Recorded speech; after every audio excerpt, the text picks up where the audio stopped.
Bonjour à tous, je m'appelle Jeanne, bienvenue sur ma chaîne Pile à lire et aujourd'hui sort Hunger Games, lever de soleil sur la moisson. Je me suis dit que j'allais profiter du fait qu'il y a un nouveau Hunger Games qui sorte pour vous présenter une série de dystopies que j'ai beaucoup aimées, histoire de vous mettre quelque chose sous la dent après avoir lu, j'imagine, les terribles jeux de Haymitch. Je n'ai pas encore lu le livre, je pense que je vais le mettre dès ce soir. Je suis une grande fan de Hunger Games, comme vous pouvez voir celui-ci a bien vécu. J'ai même 3 éditions différentes, du tome 1, du tome 2 et du tome 3, c'est pas du tout coordonné. Parce que je crois que je les ai lus en 10 jours et je ne pouvais pas chercher les bonnes éditions qui vont bien ensemble tellement j'avais hâte de lire la suite. Hunger Games est une série qui a tellement cartonné que je pense que vous en avez tous entendu parler. Si c'est pas le cas, je vous laisse googler rapidement ça.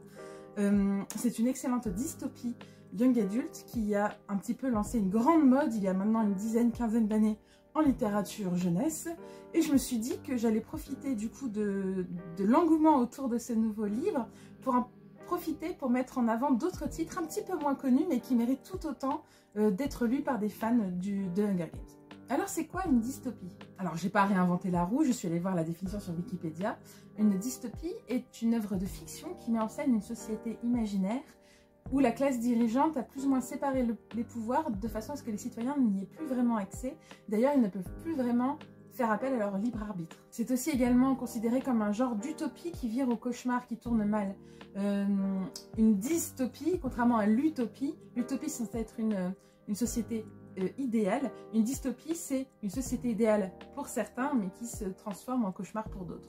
Je vous avais fait il y a quelques années maintenant une vidéo sur c'est quoi le young adulte, je vous la mets en lien dans la vidéo.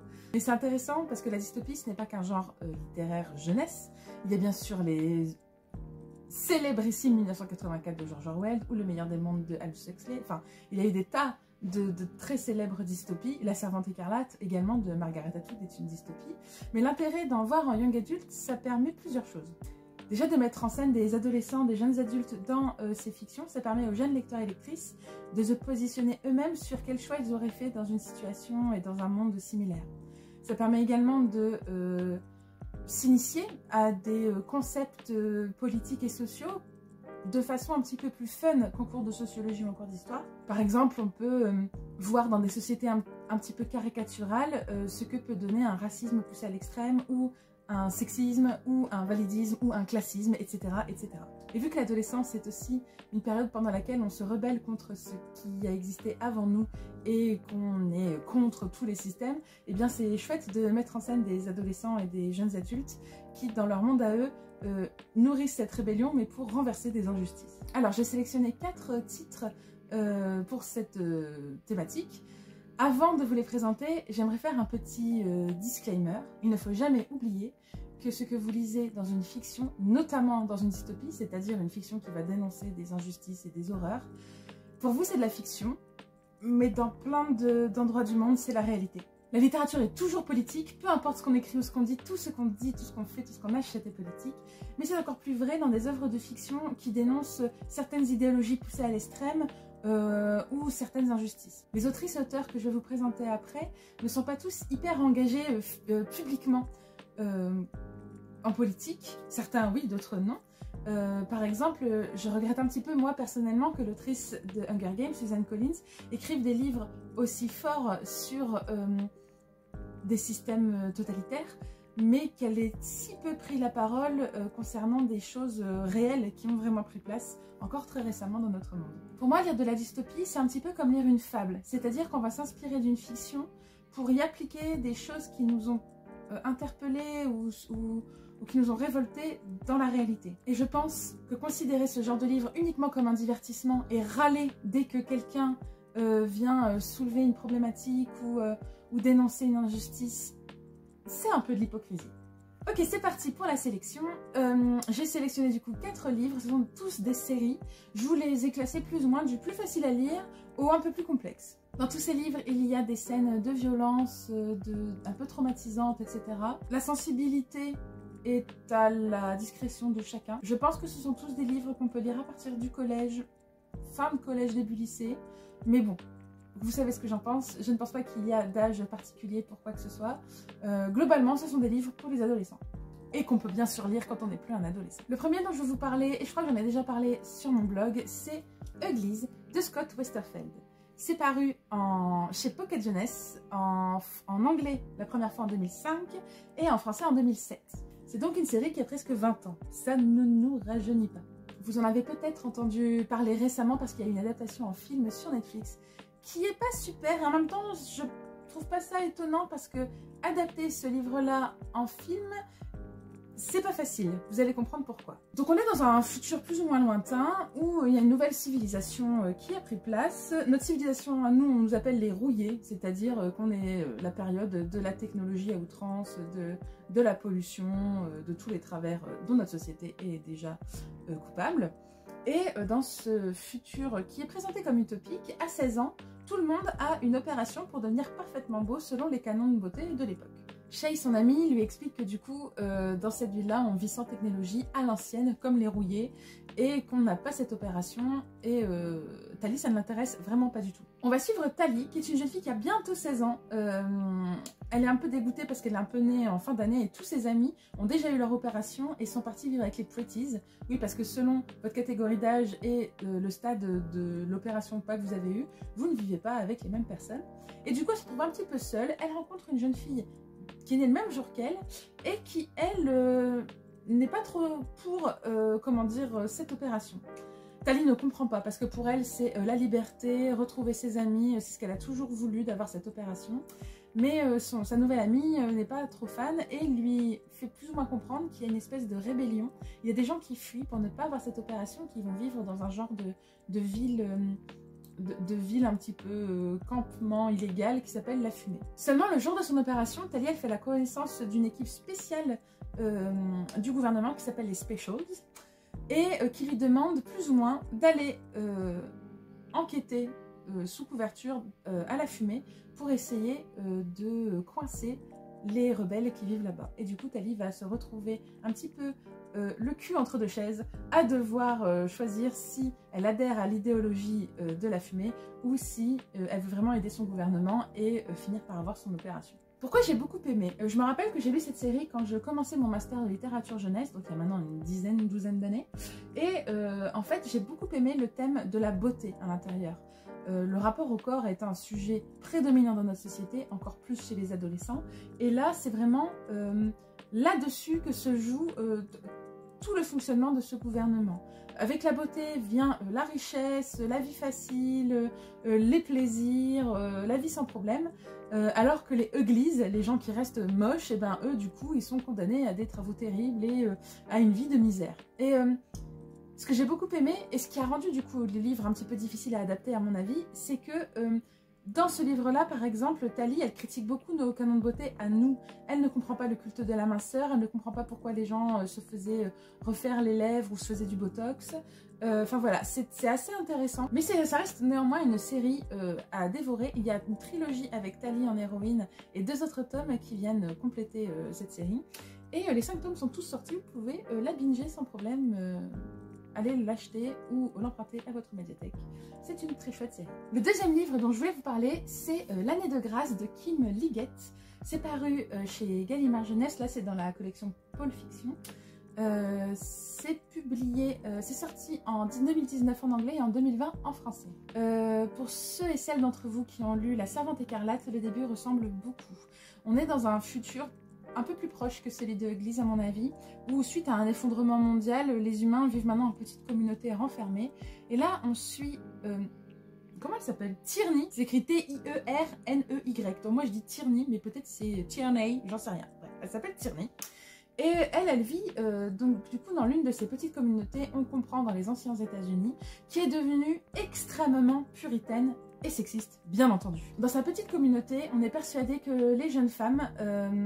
arrivées à l'adolescence et à la puberté, en fait, elles développent une espèce de magie maléfique qui manipule les hommes et qui leur fait beaucoup de mal, etc. Et du coup, avant d'en faire des bonnes épouses, on les envoie pendant un an vivre dans la forêt où il y a des tas de dangers que vous découvrirez en lisant le livre, qu'on appelle l'année de grâce. Ça se fait l'année des 16 ans. Et Pour celles qui reviennent, parce que toutes ne reviennent pas, on ne sait pas ce qu'elles deviennent et on n'en parle pas, celles qui reviennent sont censées être lavées de cette magie sale et être enfin dignes de devenir des bonnes épouses. L'histoire commence quand Tierney va commencer son année de grâce. Elle est plus ou moins en couple avec un jeune homme qu'elle sait qu'elle va épouser. C'est loin d'être le pire de la ville et franchement, elle s'en sort pas trop mal. Elle se questionne un peu sur son année de grâce. Sa propre mère lui en parle très peu. Elle a des fois repéré des petites bribes de conversation où elle a compris qu'il s'était passé des choses terribles et que des gens mouraient. Mais elle n'a aucune idée de ce qui l'attend là-bas. Je vais pas vous dire ce qui l'attend là-bas. Vous le découvrirez en lisant. C'était un livre incroyable qui m'a happée du début à la fin. J'ai juste été un tout petit peu agacée par l'arrivée d'une romance qui, je pense, n'était pas nécessaire au bouquin. Mais ça ne fait pas de mal et j'ai trouvé ça vraiment chouette. Est-ce qu'il y aura une suite? Je n'en sais rien, mais l'autrice, elle a parlé plusieurs fois dans des interviews que ce livre était censé être le préquel d'une autre fiction qu'elle écrivait.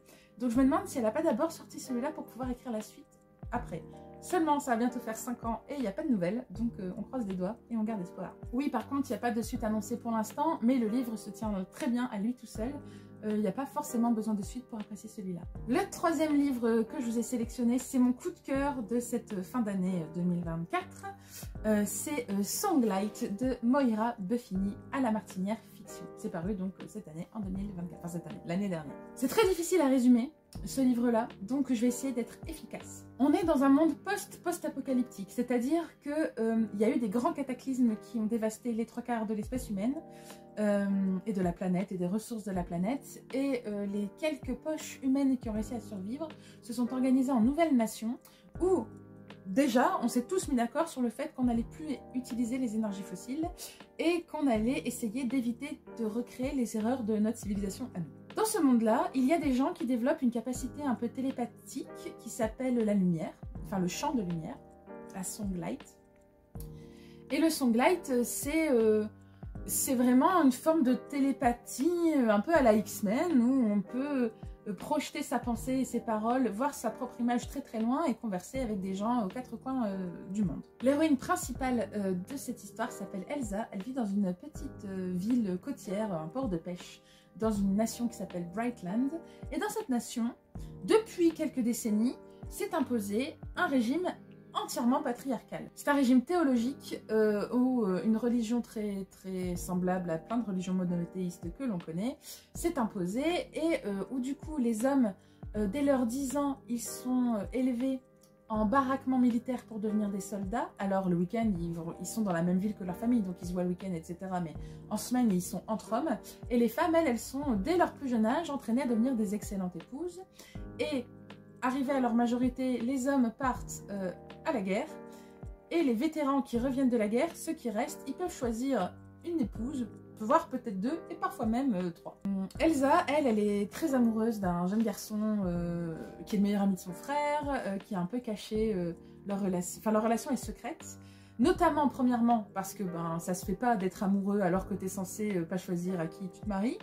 Et deuxièmement, parce que tous les deux sont porteurs du champ de lumière et ne le disent à personne. Car à Brightland, avoir le champ de lumière, ça veut dire être une espèce de parasite manipulateur d'esprit. Et en gros, les gens qui sont dénoncés comme étant porteurs du champ de lumière, les torches, on les appelle, les gens qui sont soupçonnés d'être des torches, eh ben, ils sont réduits à l'état un petit peu d'esclaves humains qu'on lobotomise. C'est assez affreux. L'histoire commence quand Rai, son amoureux, est surpris et dénoncé en tant que torche et qu'il est du coup déporté dans un endroit où on sent qu'il va subir des choses affreuses. Et Elsa, à ce moment-là, elle pète un câble et elle se dit qu'elle ne peut pas rester là. En plus, on sait qu'il y a des vétérans qui vont pas tarder à arriver et qu'elle est censée devenir peut-être la seconde épouse d'un mec qui aura 10 ans de plus qu'elle, voire 20 ans. Qu'elle ne connaît pas, alors que son amoureux va vivre des choses affreuses. Elle désespère et c'est alors qu'elle va entendre la voix d'une autre torche qui est à des centaines de kilomètres de là, à la capitale. Son surnom c'est Rossignol, et Elsa et Rossignol vont toutes les deux un petit peu essayer de démêler comment fonctionne ce monde-là et trouver un moyen d'aider Rai et de fuir leur destin à elles deux qui est assez sombre, on peut le dire. J'ai adoré ce récit, c'était très bien mené. La grande force de cet ouvrage, c'est qu'il y a 5 narrateurs et narratrices qui ont tous des points de vue très différents sur le monde dans lequel ils évoluent, qui ont des âges différents, qui ont des rôles différents. Certains sont des torches, d'autres non. Certains sont à la campagne, d'autres à la ville. Certains côtoie d'autres peuples et d'autres noms. Et vraiment, j'ai trouvé ça d'une richesse incroyable. C'était vraiment très très bien. Le tome 2, j'espère, sortira là en fin d'année pour les fêtes. Et c'était vraiment super. Je pense qu'il est un petit peu passé à la trappe en fin d'année ce livre-là et c'est vraiment dommage parce qu'il était excellent. Et le dernier livre dont je veux vous parler, c'est l'un de mes plus gros coups de cœur en dystopie young adult de ces dernières années. C'est le livre qui m'a réconciliée avec la dystopie young adult parce que j'avais l'impression depuis Hunger Games de lire que des trucs un peu fadas réchauffés. C'est Iron Widow de Xiran Jay Zhao. Ce premier tome est paru en 2021 en anglais, en 2022 en français. C'est aussi chez La Martinière Fiction. Franchement, je garde l'œil chez les traductions de La Martinière parce qu'ils ont vraiment l'œil pour les trucs vraiment bien. Le tome 2 a été pas mal retardé, mais il devrait sortir là cet été et je l'attends avec impatience. Maintenant que j'y pense, je vous présente beaucoup des trucs très féministes. Et c'est plutôt cool, je suis assez contente. L'histoire se passe dans un futur assez lointain où l'humanité a failli être dévastée, mais cette fois-ci pas par ses propres bêtises, par une invasion d'extraterrestres, ni plus ni moins. Des extraterrestres insectoïdes gigantesques, terrifiants. Il y a une nation qui a réussi à s'en sortir, c'est une nation qu'on comprend un petit peu héritière de la Chine, et qui a réussi à se protéger, mais du coup, étant rentrée dans une ère très militaire, on est revenu à une société hyper patriarcale où les femmes sont plus ou moins des objets. Alors on est des centaines d'années après le début de l'attaque de ces extraterrestres. Maintenant, les combats contre ces extraterrestres qui continuent à essayer d'envahir la nation sont retransmis en direct partout dans l'Empire.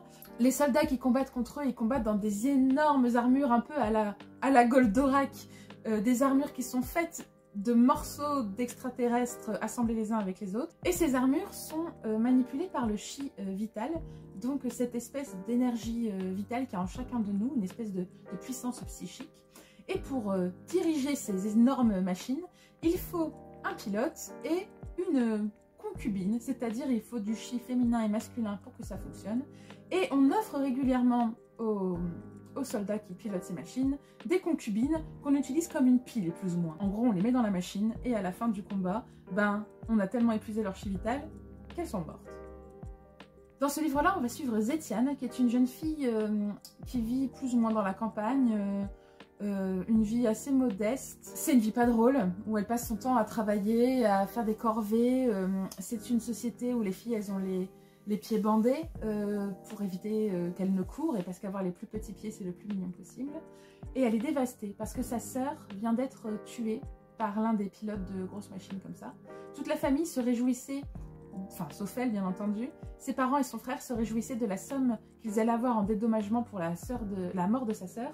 Mais vu que sa sœur elle a été tuée par le pilote avant le combat, ils ne vont rien toucher et sa sœur est morte de façon horrible et tout le monde s'en fout. Zetiane pète un câble, c'est vraiment la goutte d'eau qui fait déborder le vase. Sa vie n'a aucune saveur, elle a perdu sa sœur qu'elle adorait plus que tout. Du coup, elle met au point un plan. Elle va devenir la prochaine concubine de ce mec. Elle va le tuer. Et après, elle sera tuée elle, mais tant pis, au moins, elle aura vengé la mort de sa sœur. Je vous spoil à peine, parce que là, ce que je vous raconte, c'est vraiment les 50 premières pages. Elle va réussir à devenir la concubine de ce mec. Elle va s'installer dans la machine avec ce mec. En fait, elle va découvrir qu'elle a une force psychique incroyable et elle va sortir victorieuse du combat. C'est très rare les femmes qui dirigent ces espèces d'armures. Normalement, elles meurent toutes et en fait, elle se rend compte, mais attendez, en fait, je pensais être une meuf lambda, mais en fait, apparemment, j'ai une force psychique assez forte. Est-ce que je suis la seule ou est-ce qu'en fait, il y a plein de femmes qui ont une force psychique comme ça? Et en fait, le gouvernement va s'emparer du récit de Zetiane pour en faire une espèce de marionnette de propagande. Et Zetiane, bien sûr, elle n'entend pas des choses comme ça. Je m'arrête là pour le résumer parce que j'ai peur de trop vous spoiler. Ce qui est génial avec ce livre, c'est que l'univers est super original. L'héroïne est une tête brûlée qui fonce. Elle est vraiment mue par sa rage féminine et ça fait énormément de bien à lire. Il y a en place un triangle amoureux, mais je vous en dis pas plus parce qu'il est hyper sympa, original et ça fait du bien de lire ça. Et il y a un plot twist à la fin. Oh là là, je m'en remets toujours pas. J'ai vraiment hâte de lire le tome 2. Ça fait plaisir de lire une autrice pas blanche écrire un livre inspiré un peu des cultures chinoises et japonaises. Et elle s'inspire également de l'histoire de grandes impératrices qui ont vraiment existé en Chine, qu'on connaît moins en Occident, malheureusement. Et c'est brillant. Et en plus, je vous invite à la suivre sur les réseaux sociaux. Elle, en plus, elle fait partie des autrices hyper engagées, que ça me fait vraiment plaisir de la suivre, et qui n'a pas sa langue dans sa poche. Je me demande d'où son héroïne tient ça, d'ailleurs. Et voilà, ce sont les 4 titres que je vous conseille une fois que vous aurez dévoré le nouveau Hunger Games et que vous aurez envie d'autres récits de révolte. J'espère que ça vous a plu, j'espère que vous serez au rendez-vous pour les prochaines vidéos. J'ai plein de choses de prévues assez chouettes. Je vais essayer de publier une vidéo tous les 15 jours, on va voir ce que ça donne. J'aimerais bien savoir si vous avez d'autres titres de dystopie à me conseiller. Je me rends compte que j'en lis très peu de francophones, donc si vous avez des très bonnes dystopies francophones à me conseiller, n'hésitez pas à me mettre ça en commentaire. Et si vous avez lu l'un de ces livres, n'hésitez pas non plus à me dire ce que vous en avez pensé. Merci encore d'avoir regardé cette vidéo, je vous dis à la prochaine et en attendant de vous revoir, je vous souhaite d'excellentes lectures.